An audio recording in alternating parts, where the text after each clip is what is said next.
Hello friends, it's time to do our weekly planning. My sister is in town this week, so actually for 2 weeks. So I am simplifying things a bit. I'm just showing you my Yak Academy book list. I have combined my Easy Peasy readers and my RC book list together. So you can see I approximated what grade level, the RC book number, and what Easy Peasy reader number these stories line up with.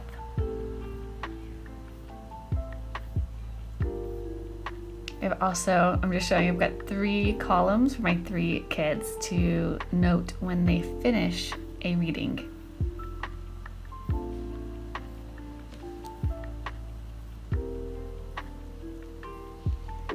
I did make a change. I did swap out Little Women for Little Men, just because I have boys and it was already in one of the Easy Peasy readers.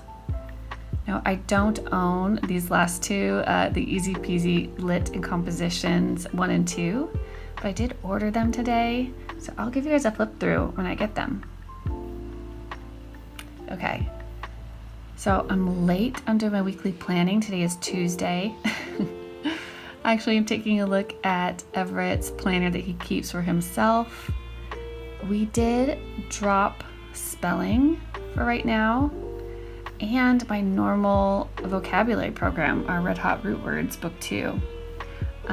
Everett just needed some simplifying with his schoolwork, so we'll be going back to the RC, my vocab bookmarks that have the RC vocabulary on them, and he'll just be reading them every day, and I'll be giving him a quiz at the end of his book. I'm just checking right now. He finished his last book, Ben Pepper, and I'm seeing what book is up next. So I actually skipped over 2, and I'm going to Aesop's Fables because I have it, and I didn't want to have to print something. And he's already read a bunch of the Rover Boy books, and I asked him if he wanted to read Uncle Remus, and he just wasn't that interested in it. So I just made the executive decision to do Aesop's Fables.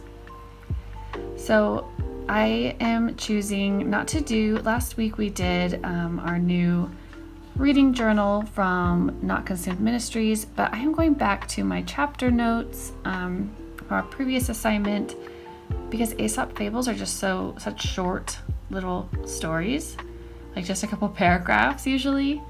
So I am just giving him something to take, just a couple quick notes on each.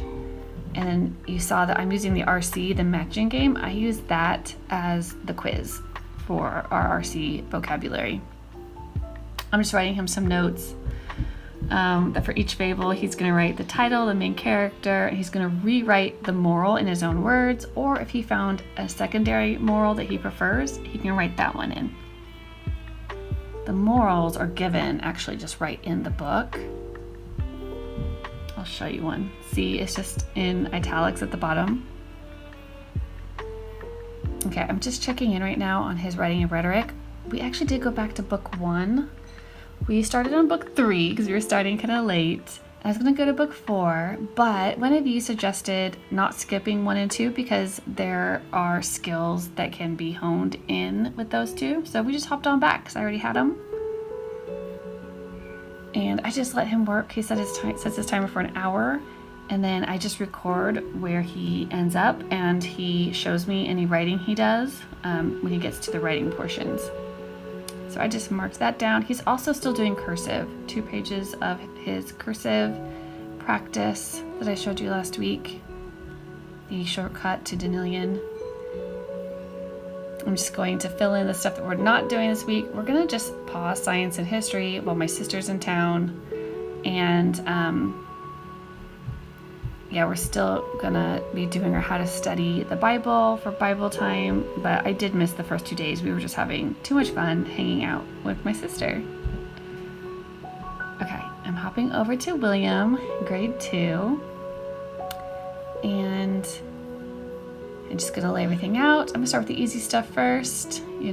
How to study your Bible and our weekly activities that we do in the evenings. We're not doing science or history either. We do those as family subjects. So for subject is math, and we are still using this triangle math resource. Our triangle math facts, we're focusing on division right now. I just am doing this double circle thing because I came up with a system where I check, so each fact triangle, the first check is to say that he has worked that triangle on the practice triangle.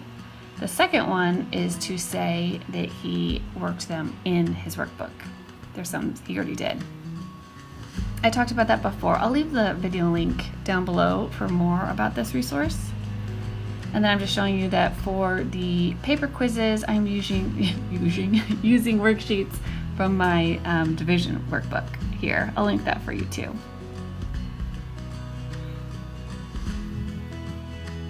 Okay, that's planned, nice and easy.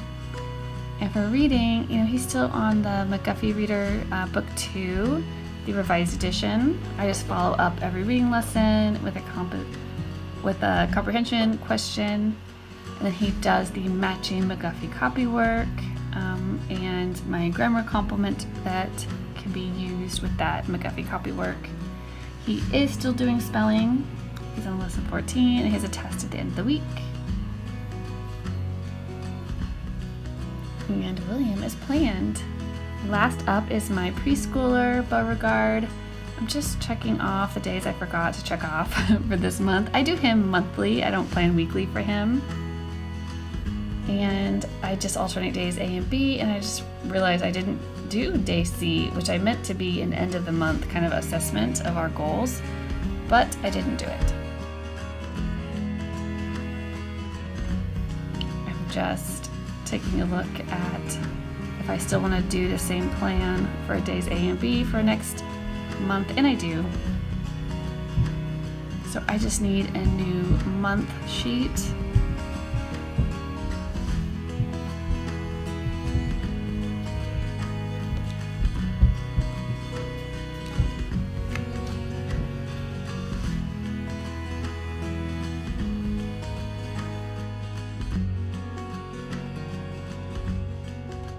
Okay, so C, end of the month. It's going to be a kindergarten readiness checklist. I want to start looking forward to next year. I just printed this off of The Good and the Beautiful. I'll link it for you in the description box as well. But that's going to help me kind of see where I am and what he still needs to do to be ready for next year. Okay, we're all planned for the week. Have a good one.